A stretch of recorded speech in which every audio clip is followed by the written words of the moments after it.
Hello, everyone, and welcome to Volleyball Late, our live post-game show brought to you by Alumni Hall and part of the I-80 Club. Happy Thanksgiving, everyone. I'm Jeff Sheldon, live courtside at John Cook Arena. On the newly installed black court is Lincoln Arneal, and we are going to be taking everyone through another dominant sweep. Nebraska over Penn State, 25-14, 25-11, 25-14. Lincoln, I had this match clocked off of the video at an hour and 11 minutes. I don't know if that matches. 113 is what's on the official scorebook. So either way, that's not accurate, but very efficient. Very efficient. Another dominant sweep. And Lincoln, I'll be honest, I thought Penn State was going to play markedly better than they did on that first night on October 3rd. And there were some areas, if you didn't look at the box score, where I think Penn State was a little more effective. Believe it or not, they were not as error prone as they were in State College. But again, just absolute domination for Nebraska, moving to 29-0. How did it look to you? Oh, I think to me it was a celebration too. I mean, there was a blackout here too, matching the black jerseys, matching the black court too. The energy was a little bit electric. And I think Nebraska got the Big Ten trophy too. So it was a celebration mood all night long, just not at the end when Nebraska got there.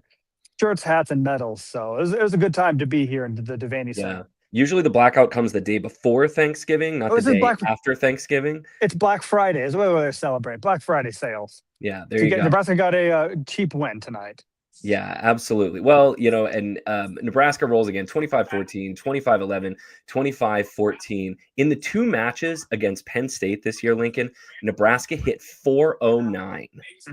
And tonight they actually moved their season hitting percentage up to an even 350 on the season, which is going to shatter the school record. We're going to break down all of this and more as much as you can kind of break down what you could take away from that match. First, we do need to say thank you to our friends at Alumni Hall who are sponsoring this show tonight. They're your ultimate Husker shopping destination, and I bet they were pretty busy on Black Friday today. There is a big Black Friday sale. If you go to alumnihall.com, you can see all the different discounts at the different price points they have. They have tons of Nebraska volleyball gear, including the all-new Big Ten Champion three-peat t-shirt that you can find at Alumni Hall, plus all your sweatshirts, hats, stickers. Lincoln, I'm big into the crew necks now. I think you and I are both stages of our lives where we're cardigan and crew necks guys. They've got a Volleyball Victory League crew that looks really sharp at Alumni Hall. So go on in. If you go into the stores at 11th and P in downtown Lincoln or down at South Point Pavilions at 27th and Pine Lake Road, you're going to fight the crowds this weekend. Make it worthwhile. Good luck. Tell them you're a Volleyball State listener, and they're going to save you 15%. Or if you're like a lot of people now, you're just doing your shopping online, trying to get all your Christmas gifts, go to alumnihall.com and use the promo code Volleyball State, all one word. That's going to save you 15%. Also, participate in shop local Saturday. Go to the stores on Saturday. Give them some brick and mortar business. Let's make sure that the shopkeepers and all the folks working in stores have a reason to keep going back to work. Also, thank you so much for all of you who are joining us live tonight. We've got a good crowd joining us live on the stream. If you're part of the I-80 Club, if you're a member, you get volleyball lates like this all the time. We're making this a free public show tonight. If you want to give us questions, comments, ask us something that we could talk about from the match, a couple of ways you can do it. If you're on YouTube, just drop a comment in there. You can jump to the front of the line. If you make it a super chat, a couple bucks, make us something that you're thankful for this Thanksgiving weekend. Also, if you're in the I-80 Club Discord, we're taking questions in the Volleyball State channel, not the Husker Volleyball channel. So check that out there. We'll be sure to get to all your comments. I know there were a lot of people watching the match along with us, with me anyway tonight. Somebody points out, let's see, whatever it is, 12 says, Nebraska didn't allow Penn State to score more than 15 points in a set all year, right? And I do believe that is correct.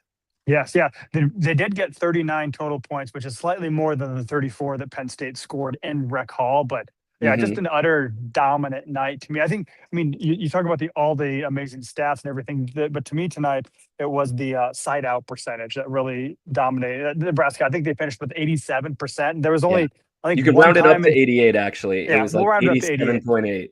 There's just a handful of serves that Penn State actually scored on. Nebraska was just efficient. And if you're not scoring on your serve, it's going to be a long night for you. Lincoln, I'm sorry, I don't want to distract you, but look over your shoulder and tell me who is the one that's dancing with the Big Ten championship trophy right now. People were just holding it up and dancing around with it. Oh, that's Maisie Bosinger's holding it. She's standing next to By the way, Bergen Lincoln Riley, Andy Jackson, just kind really of from Lexi Rodriguez. Lincoln wrote a really good feature on Maisie Bosinger at Husker Max that you can find this week.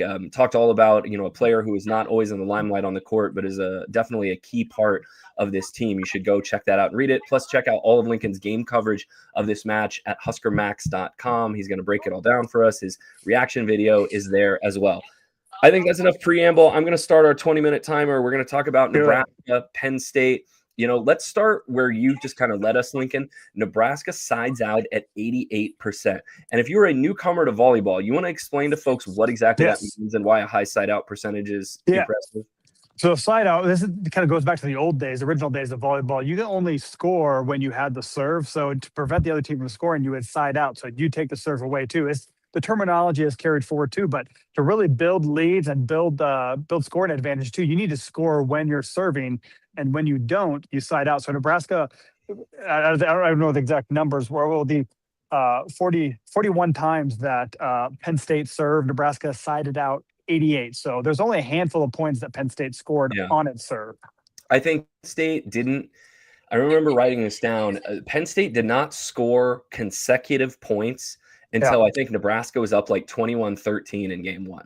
So it didn't do them. Didn't do them. That is exactly right. That is exactly right. I knew I've got photographic tweet memory, I guess.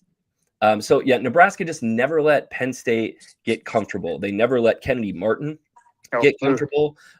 Huskers, let's look at some top line numbers. Out hits Penn State tonight, 385 to 011. So that means for the season, Penn State hit negative over the two matches against Nebraska because they did not have as many kills as they had errors. And I have to think the two lowest attack percentages of the year for Penn State came in these two matches against Nebraska. That is correct. That is correct too. And I mean, you mentioned Kenny Martin's struggle too. She had 11 kills, 8 errors. She hit 094, which was a season low for her because she was the only thing that was working in the first match too. And she got blocked a lot, and Nebraska dug her a lot too. I mean, she took 32 swings and only got 11 kills, which is a very low kill percentage for her. Basically a third or just a 35% maybe on a kill percentage for someone like Martin, who usually lives up around 50% in most matches. And like, I'm not just going to sit here and read the box score, but I think it is worth remarking on how many Penn State players hit 0 or close to 0 or below 0 tonight. Martin was at 094, so she's below 100. Maggie Mendelson, who was having a really good couple weeks for Penn State, hit 0, 4 kills, 4 errors. Selman hit negative, which honestly does not surprise me that much. Only 3 kills for her. Yeah, Juravicious hit negative, 3 errors and 2 kills, and Jordan Hopp hit 0. There was one Penn State player that hit above 100, and that was Gabrielle Nichols, a middle blocker who's come off the bench for them in the last couple weeks and actually played pretty well in some matches. But Penn State just couldn't do anything tonight. No, and to me, the effect. I mean, Nebraska did finish with 9 blocks too, but it was just their floor coverage too. I mean, when they did get a shot over or around the block too, Nebraska's floor coverage, they finished with 41 digs in the 3 sets too. It was, I mean, Bergen Riley, Laney Choboy. It was the floor coverage that really kind of frustrated them. And they didn't give when the block didn't get points, they really got a lot of good touches tonight. That was the key of slowing down Penn State because Kenny Martin's going to get a few just because the talent level she is, but she was frustrated for most of the night to my eyes. I do want to talk a little more about Bergen Riley's defensive prowess because I feel like we don't really talk about it enough, or sometimes we do, and it's almost like damning with faint praise because it's like if you're talking about her defensively, what are you saying? Her setting's not very good? No, she was excellent tonight, and I want to get into that in just a little bit. Real quickly, again, Harper Murray led Nebraska with 11 kills and hit 476 and had 4 blocks. This is one of the best Harper Murray matches I can remember maybe in a couple weeks because she showed off all of her skills tonight. She hit some of those crafty roll shots. She had a great shot down the line in game 1 into the deep corner, but she also wasn't afraid. Like she was swinging away and finding hands tonight. Yeah. I mean, I think I remember that same shot she had. It was almost kind of like a change up where she went tipped over and deep, and it really kind of the Penn State defense didn't know where she was going to go because I thought she did a good job mixing up her shots tonight. Rebecca Alec, a wonderful match for her. 9 kills, no errors on 12 swings, which means she hit 750 and also had 4 blocks. Once again, she's the queen of the overpasses. If you pass a tight set near the net, like it's going to find Rebecca Alec and she's going to put it down.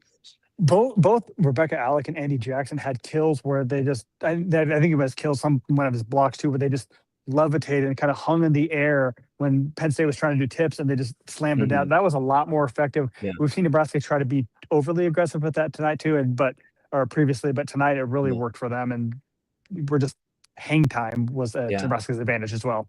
Once again, I'm going to keep talking about this. One of the most impressive things that Nebraska's middles have done this season is hit line on the slide. Like they Mm, don't just, go up there high balls and trying to crush it cross court, like inside to where the block is.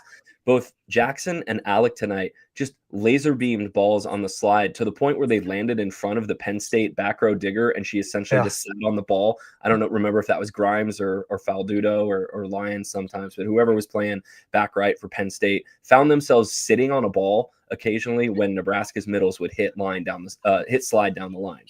Yeah, it just again credit. This goes to Bergen Riley too. I mean, she got her middles balls, but that they could do stuff with. It wasn't just on the slide too. There was a couple where, like Andy Jackson almost ran a slide in front of Bergen Riley tonight too. And Hmm. again, just forcing the middles when it's not necessarily a perfect pass, or she's back on the 10-foot line too, not afraid to go there Hmm. too. So this is just the evolution of the Nebraska offense that you really saw.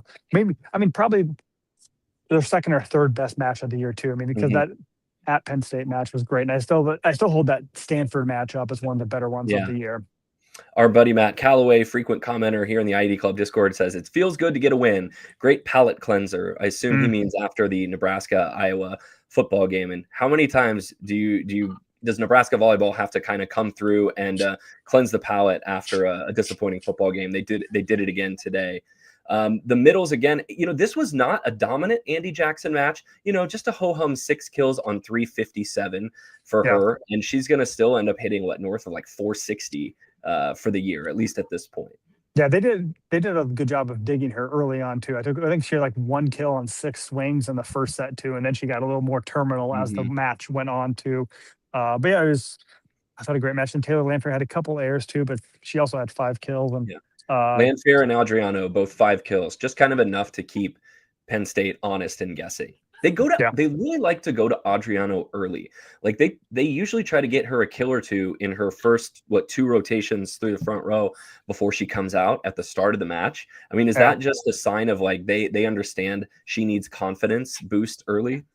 To me, yes. I mean, we've kind of talked about that. Like, just get those couple kills early. Like, I don't know. I mean, it seems more often than not that the first kill of the match is going to Adriano, especially if Nebraska can get a good pass, because you get her going, you see that confidence, then carry to the service line, and it takes over too. So yeah, I think. I mean, I don't know if you talk about that next too, but I think Nebraska maybe started off a little soft, missed a few serves early too, but that Hmm. second set was a service clinic to me. Yeah, let's maybe jump in there real quick. Actually, I want to talk one more sec about Kennedy Martin. Do Um, it. 11 kills, 8 errors, but hit 094. Nebraska, I don't know if they have found kind of a secret sauce when it comes to Kennedy Martin, or just like the matches don't last long enough for her to really find a rhythm. But the one hope that Penn State had to even steal a set tonight. I'm not even saying like this is how Penn State could win the match, because I think that was a pretty tall ask, but I'm pretty sure they thought that they could steal a set if Martin had one of those sets where she had like 11, 12, maybe 15 kills Mhm. herself. And they didn't feed her the ball over and over again. I don't even know if they were in a position where they could do that. No, no, I think that's again what Nebraska's doing with their serve is they're I mean, they were getting I mean, Penn State seemed like they were running out of system a lot and just kind of in scramble mode for most of the Mhm. evening as well too. And that's kind of again a testament to what Nebraska is able to do with their serve, but also when Nebraska didn't get a kill, it would make their Penn State's transition Mhm. offense not look very smooth. Exactly. Well, like you led us there just a minute ago, so I want to let you do some talking about Nebraska serve Yeah. tonight. But is game two tonight the best set that Nebraska has served all season I mean, to me, yes, in certainly. your Just, I mean, memory? yes, I mean, as far as they had 5 aces that set too, and just and ran points too. Also, what happened the first 8-0 run of the season, I mean, I feel like Nebraska's had a dozen different Is 7-0 that runs, and right? then yeah, they've had a lot of 7-0 runs, but this was the first 8-0 run. It's been kind of a running joke on press row. Oh, here comes 7-0, and here comes a slide out, but they finally got it because Penn State airmailed a attack on that eighth Hmm. point. So, but it's sort of, I mean, Terea Sigler got an ace there too, and then Adriano had back-to-back aces too, and Penn State called a timeout after the second one, and that was, I mean, it was a fun atmosphere too. But just when Adriano gets those aces, it because Yeah. they're just their line drives, the ball's moving, Like, and I think the crowd's happy for her too because that is a weapon that Nebraska can mhm. unleash, and when it clicks, it's scary. Well, I struggle sometimes on how do I even describe Adriano's serve because it sort of has the velocity and trajectory of a jump serve, but she's not jump serving. She just connects the ball so high, and then it's a Yeah, sharp angle down, but she's not jumping to do it. yeah, So she'll still, she's still kind of high error, and you probably have to live with that if you want the kind of serve she has. But like Penn State had no idea how to pass that serve. And I think they got pretty lucky that one of those in the yeah. run just like was out of bounds by about 6 inches. Yeah, yeah, I think that ended hers, and then, after a couple of different rotations, Bergen Riley goes back. She gets back-to-back aces too. That's part of that 8-0 run as well too. Alec had a great block during that. Adriano had a block, another kill from that. And then the most exciting play to me was, Harper Murray. I mean, just toying with them, had a back row kill. I mean, when she is clicking and able to really swing hard from the back row, it's difficult to stop too. Mhm. And then, like I said, Penn State Air, that put Nebraska up 18-5, and it was you had shades of that first set against Penn State where they only scored 6 points.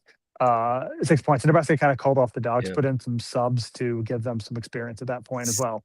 7 service aces for Nebraska tonight, as I'm looking here, is the Mm, second most they've had in a match all season. They had 9 in the Against match in Michigan East State. Lansing at Michigan State, but 7 service aces for a team that at least through most of the year you don't really look at as a super challenging team. Um, I think what they're doing with the yo-yos serve, like Bergen Riley serving short and then serving deep, you don't have to have a bunch of jump servers on your team to be really effective. And it's kind of like Greg Maddox, right? Changing speeds in his pitching. You have to move the ball around, you have to serve deep, short, and just kind of make everyone guess. Yeah, because I think that's what Choboy got her ace in the third set like that too. I mean, you expect him to go deep, and then just it lands right in front of the defense, and they're on the back of their heels, ready to expect a hard serve coming at them. So I mean, this to me was one of Nebraska's better serving matches from start to finish. Especially that, I mean, that second set was probably the best serving set of the entire season to me. Yeah. Scrat says in the ID Club Discord, have you ever seen anything like an 88% side out percentage in a top 25 match? And I'll be Oh, honest, Scrat, like it's not a stat that I keep like a running track of, but I mean, 88% is right up there. I would have to go back and look and see what it was in the first match in Happy Valley. It actually doesn't look like it was that high because Nebraska over the 3 sets. I'm looking at the box score for the first match. Went yeah, 83%, because Penn State didn't. 75%, and 76%. Yeah, yeah, because they Kenny Penn Martin had State a never couple aces served. there. Like Like, it's hard to yeah, side out when the other team never serves. yeah, yeah, and that you give up 1 point or 2 points there because there's so few serves that it really Mhm. brings down what it affects that percentage a lot as well too. But yeah, this was again dominant performance. I mean, you're not gonna score many points if you're and win many sets if you're not scoring off your own serve.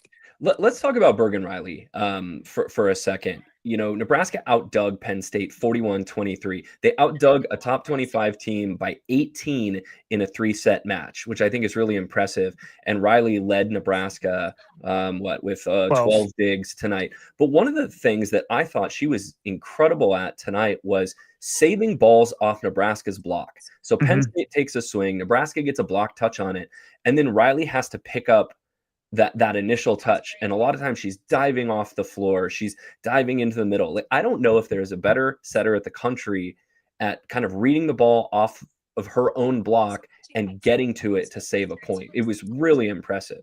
Yeah, yeah, and I think that's a testament to what her development as a defensive player too, and she being able to read the ball. And I mean, Blaney Choboy did finish with 5 different assists as well too. So I mean, Nebraska had 19 different players besides Bergen Riley attempt a set too. So it's again just the floor coverage and also the hustle too. Because I think I mean, if you can read the ball too, but it also takes that hustle and that desire and that want to keep the ball alive too. And that's Bergen Riley is not afraid to get in there and dive and keep the ball alive. Mhm.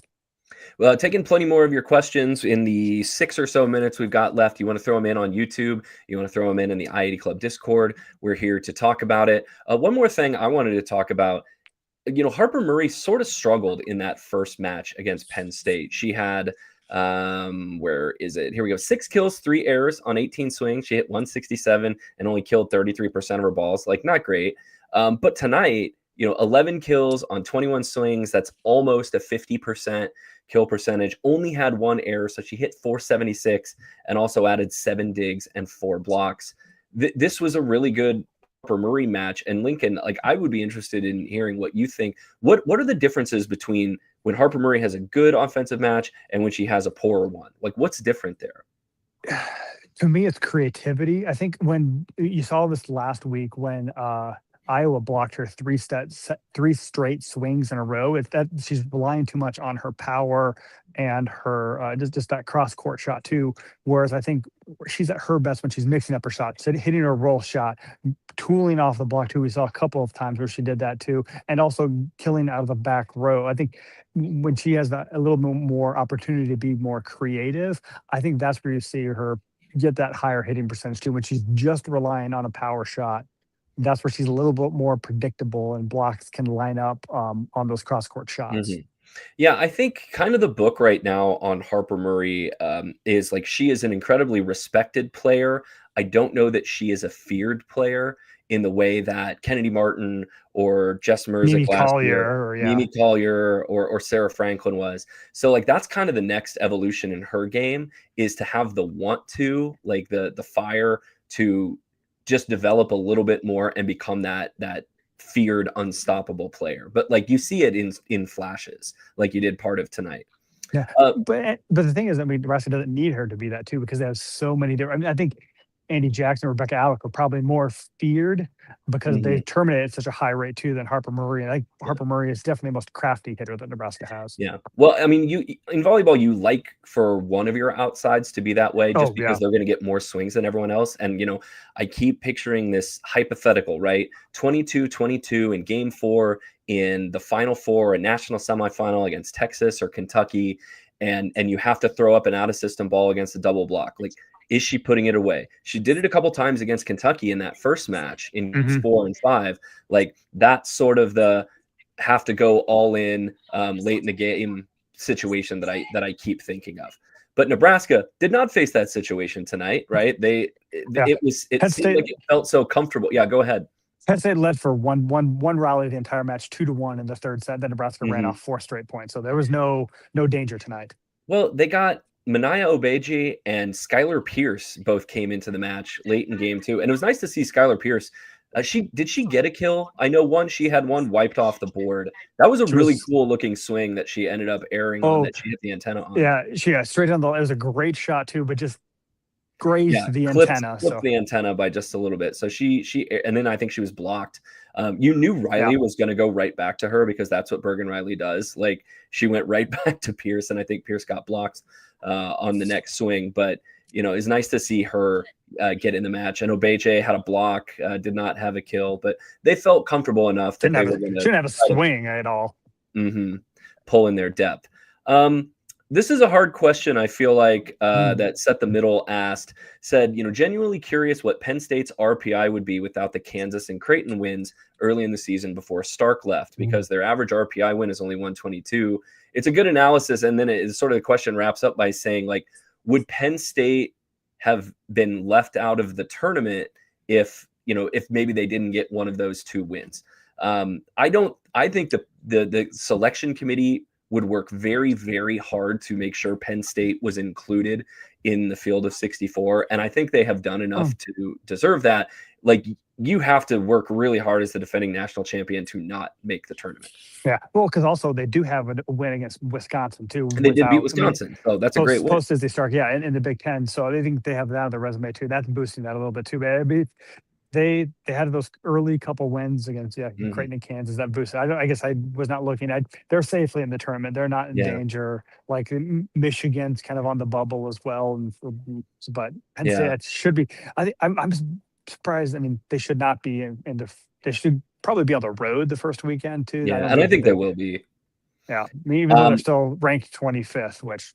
What I do think that Penn State is probably going to do, though, is go portal shopping, probably for at least a pin hitter in the offseason, and maybe a setter as well. Although they really like their setter coming in, but they're going to be a freshman.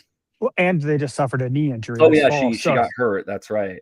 Um, I was I talking forget with a the player's couple. name. I apologize, but Penn State's got a really good setter that they like coming in next year who just tore their knee up. Yeah, So yeah, which Penn State's probably got some portal looking to do because they're you cannot play the level they want to with the pin production that they're getting right now on the left side. well, they lose because the Lion is a senior too. So who knows what I mean. Stark's leaving. Alexa Stuckey, I think she's one more year of eligibility. Could she have a Mhm. reunion with Kennedy Martin next year?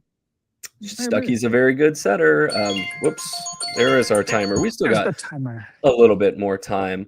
What else did you notice tonight? Like take us to the championship celebration. Did it seem like something that this team was really like Oh, energized by, or was it kind of like, we've got a couple of these now, and there's well, bigger prizes out there. no, because I think the cool thing about this one is they delayed it because they actually clinched it at Indiana and they chose to push back the celebration so they could do it here at Devaney. Mhm. So even though a couple people left early to beat the traffic or whatever, a vast majority of the people here in John Cook Arena did stay for that, and you could tell the players were super excited too. They made an announcement that Danny Busman Kelly was the first coach to win a Big Ten title in her first year at that school.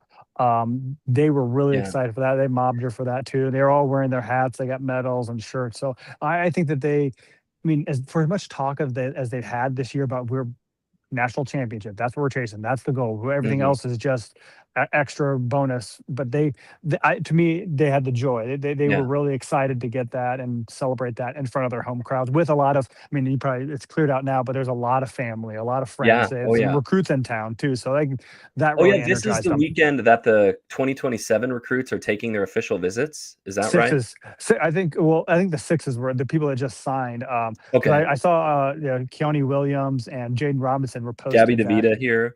I don't know if I ever saw her. I know those two from the two Texas girls were here in Mhm. town Well, this and I weekend. believe those players So are all enrolling early, and right? Enrolling in January? they'll be here. They'll be here in Yeah. January. Yeah, play some beach. So yeah, So, I mean, everyone makes a big deal out of the Nebraska-Penn State rivalry because of the great matches they played in the past. I don't get a sense that this version of these two teams really have like a lot of personal beef with each other. I think the relationships that they have between like the former Nebraska players and the that are on Penn State now, um, especially now that Merzik's not on the team, I think like everyone kind of like they want to beat each other, but they yeah, don't like hate each other. I do no, know that I think Penn State's always looking for an emotional edge. They are, kind of looking for a chip to put on their shoulder to motivate the team. I know that they were not super fired up that Nebraska was weighted to do the Big Ten trophy presentation for the match against Penn State. I think they were looking to get a little motivation about that. Just when the skill gap between the two teams are as big as it is this year, like yeah. you could try to draw up bulletin board material and it's not going to do anything. I think the talent gap is so large that you can say everything that you want to, and it doesn't matter. But we heard it from in the press conference too. I forget whether we talked to Harper and Andy. One of them said that. I mean, they remember last year too when Penn State beat Nebraska twice and knocked them out in the national semifinals. And this isn't Hmm. exactly revenge because Penn State has a national championship to go home to. So, but I mean, I think they were motivated. They wanted to take out their frustration from a year ago too, because this is a lot of the same Nebraska players that were on the court. Oh yeah. For that match too, and like you mentioned, I mean, Andy Jackson's still very good friends with Caroline Juravicius. Maggie Medicine's is gonna be in Maisie Bosinger's wedding, so Hmm. there's still a lot of ties between the Yeah. programs, but the talent gap is so large that it it it didn't matter. Penn State could use all the bulletin board material. Nebraska was Hmm. just out executed them in every facet of the game. So Matt Calloway again, good question that maybe it would be better for us to take a look at on Mm. Sunday when we do our post-tournament bracket reveal show. But we'll throw it out now. It says, which teams do you think will be tough competition for Nebraska in the tournament? Will it get tough before the finals? The teams that we've kind of mentioned all year are Kentucky and Texas, and Pitt. I think is really really Pitt's a good. lot better than what Nebraska saw first match of the year. I Hmm. will say that. Well, Uh, we've been trying to like take a look at some RPI bingo, right, to figure out who could be the Sweet 16 and the Elite Eight opponents for Nebraska. I keep thinking you do not want Wisconsin to be put in Nebraska's regional. I don't think they want to play them again with Charlie Furbringer back. But then you're kind of looking at maybe like an SMU or SMU. Texas A&M level team to be lined up in the Elite Eight, like the 2 seed Yeah. in this regional. And then you look down, at the 16, and it's not out of the realm of possibility for like Creighton to be put in this regional. I Yeah. don't think. Creighton has they're like 5 or 6 RPI too. I would be surprised if they Hmm. drop that because it's the 8 and 9 overall seed too. I think Hmm. SMU is right in the wheelhouse. A&M I still kind of like slightly better. I mean, one of those teams between like Stanford, Arizona State, Texas A&M, Wisconsin. I Arizona mean, State's the interesting one to me. They're number what, 3 in the RPI? yeah, because they're ahead of or 4. Are they 3 or 4? I forget They're what. either I 3 mean, or 4 in the yeah, RPI, they're ahead but of their Pitt. I ranking know. isn't as high. And so it's like if you're the committee, where do you put them? Do you seed them faithfully to where they are in the RPI, which probably means they would go to like, whoever that 4 seed is, unless they get the 4 seed. Yeah, But with I probably mean, is Pitt. Nebraska will have good teams here for the Sweet 16 and the Elite Eight. Will it be a Yeah. team that could really, really challenge them? I'm not sure. Ask us again Sunday at like 7:30 when we do our Yeah. live show. From what I've seen from Nebraska, I don't think that the Sweet 16 match will be a huge challenge. The Elite Eight, I think, could be a challenge depending on who they are and what. I think teams like a Texas A&M that have maybe a solid middle blocker, because that's the one thing you saw against UCLA when Nebraska dropped a Yeah. set. We're talking about set You got to losses. be a good blocking team against And Nebraska. you got Penn to have a good State is not middle. a good blocking team this year, and No. Nebraska just kind of chewed them up. Yeah, they have Ifena Akala, who's one of the better, I mean, second or third best middle blocker in the country. So those are the good teams that. But what I've seen from Nebraska when they're locked in like they were against Penn State, it's Yeah. it's a tall order for a team to win a set, let alone 3 against them. But I think Kentucky, Texas, what Kentucky did to Texas is very impressive too. But I Hmm. expect Kentucky to be the 2 seed, and Nebraska will not meet them until a possible national title or before a Yeah. national title match. All right. Well, so we mentioned it just a second ago. We'll be back here on Sunday night for our regular volleyball state show. Yes. If you want to be able to join us live for that and ask us questions about the tournament bracket, that will just be for subscribers. You can subscribe for just $5 a month at patreon.com/I80club.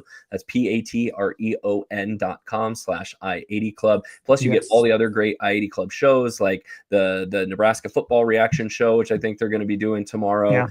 After Nebraska ball, I80 Football Club, I80 Live on Wednesday nights. Jack and Josh Yeah. do an incredible job putting out some great, great content. And you get our newsletter. We just wrote a newsletter about the kind of evaluating the SEC tournament, whether we think the Big Ten should do one or not too. And I can also, tell you the Big Ten coaches don't want one. no, I was sitting next to some Big Ten people too, and I think the coaches have a large influence as well as on that as well too. But also stay tuned to our social. We probably will have a special, a little bit later start time because of the bracket.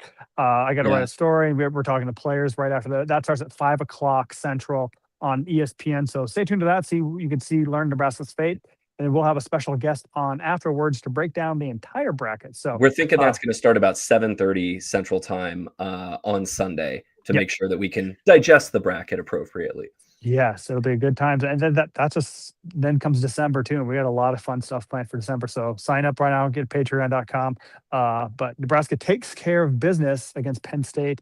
One more regular season match against Ohio State on Saturday night. Will Nebraska finish the regular season undefeated?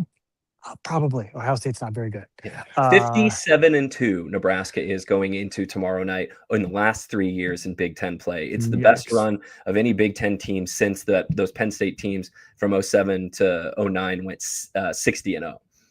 Yikes. Yikes. It's impressive. It's impressive. So, yep. Read our stuff at Husker Max. And if not, we will see you Sunday night or Tuesday. So, thanks for watching and thank you for living in the volleyball state.